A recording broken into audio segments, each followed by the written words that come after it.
In this village, children were dying because the king used all the water to keep his daughter alive. But if she ever touched the ground, she would disappear forever. This is the story of the girl made of rain. The heavy King Django's armed guards marched down the hill into the village of Tola. They carried large metal buckets and sharp spears. The king had ordered them to take every single drop of water left in the entire village. They kicked open the doors of small huts searching for hidden clay pots. They took the dirty puddle water, the water saved for the sick, and even the tiny cups of water mothers had hidden for their dying babies. The villagers cried and begged, but the guards pushed them away with their spears. They carried all the water back up to the palace. There, in the courtyards, they built massive fires under giant iron tops. They boiled all the stolen water to create huge clouds of steam. The guards used large fans to blow the steam up into the princess's high tower window, filling her room with moisture to keep her skin wet and her magic alive. The king was stealing the very last breath of life from his people just to buy his daughter a few more days. The sky remained terribly empty and blue. Sammy watched the steam rising into the air, knowing it was made from the tears and stolen life of his friends and family. When Sammy finally went home that evening, the village was completely silent. It was not a peaceful silence. It was the silence of defeat. He rushed into his small hut to check on Nala. His heart stopped. Nala was lying on her thin mat on the floor and she was not moving. Her lips were cracked and bleeding and her skin was burning hot. Sammy shook her gently. "Nala, wake up. I brought you some rice." But Nala could not open her eyes. She let out a tiny, weak sound like a baby bird. Sammy looked around the empty hut.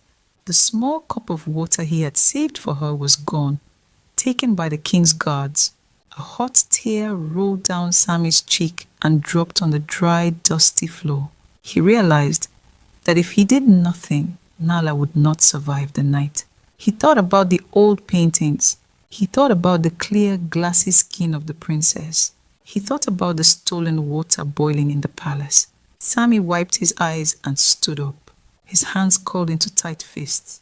He was just a small boy, but he knew what he had to do. The king had made a selfish choice, but now Sammy was going to make a brave one. Sammy knew that Princess Grace had a good heart. She had spoken kindly to him. She had looked at the ground with wonder, not fear. Sammy believed that if she truly understood that her life was causing little girls like Nayla to die, she would not want to stay trapped in that tower. The king had lied to her for her whole life, keeping her totally blind to the suffering outside her window. Sammy decided he was going to sneak into her room and tell her everything. He would tell her about the evil forest, the sky spirits, and the terrible curse.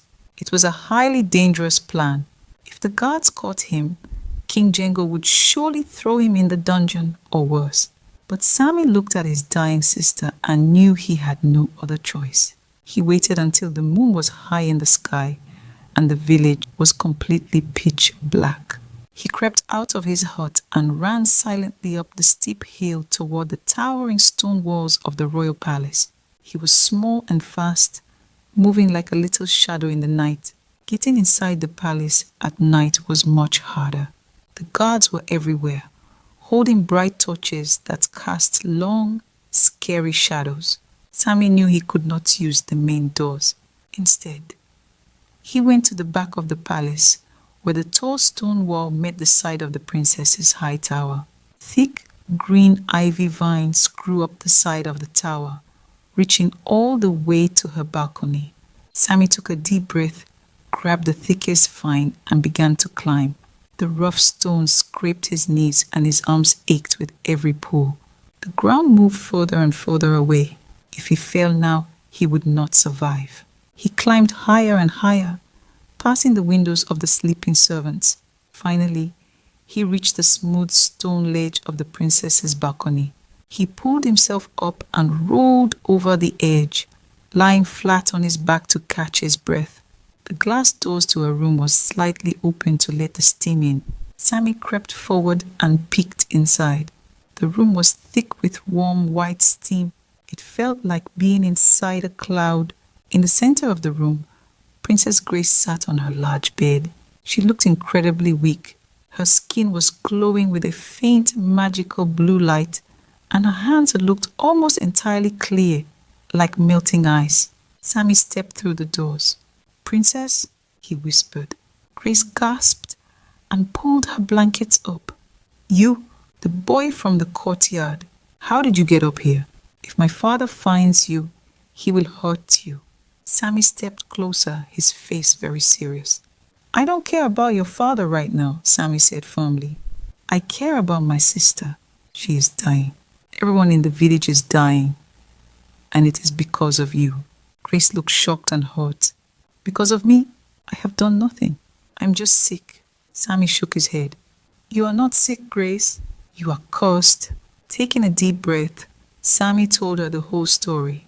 He told her about the dead baby, the sky spirits, the magic rain inside her chest, and how her father stole all the village's water to make steam for her. Grace listened to Sammy's story in total silence. As he spoke about the dying animals, the stolen water, and little Nala, big, shiny tears began to roll down her cheeks. But her tears were not like normal human tears. They were perfectly clear drops of pure, fresh water that smelled like a spring morning. When they hit her silk blankets, they sizzled with magic. "My whole life is a lie," Grace whispered, looking at her glowing, watery hands. "My father kept me alive, but he is killing everyone else to do it. I am stealing the rain."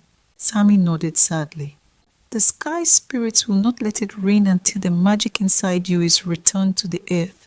Grace looked out the open balcony doors. Below, the village of Tola was dark, dry, and silent. She thought about all the children suffering in the heat. She looked at Sammy, a brave little boy risking his life for his sister. Grace's face changed. The sadness disappeared, replaced by a look of deep strength and peace. "I always wondered why I felt a pulling in my chest. When I looked at the dirt, it was the earth calling me home. It is time for me to go." Suddenly, the heavy wooden doors to the bedroom burst open. King Django stood there, wearing his sleeping robes, holding a sharp sword. He had heard voices. When he saw Sammy standing near her daughter, his eyes widened with madness. "Get away from her!" the king screamed, raising his sword. "Guards! Guards!" Sammy froze in terror. But Princess Grace stood up. She did not wear her heavy wooden shoes. Her bare, glowing feet rested on the soft animal skins. "Stop, father," Grace commanded. Her voice was no longer soft. It echoed with the sound of a roaring river. The king stopped, looking at her in shock. "Grace, what are you doing?" "Sit down. You are weak." The king dropped his sword and ran toward her, but Grace stepped backward, moving closer to the open balcony doors. "You made a bad deal, father," she said, full of sorrow. "You cheated death, and you made our people pay the price.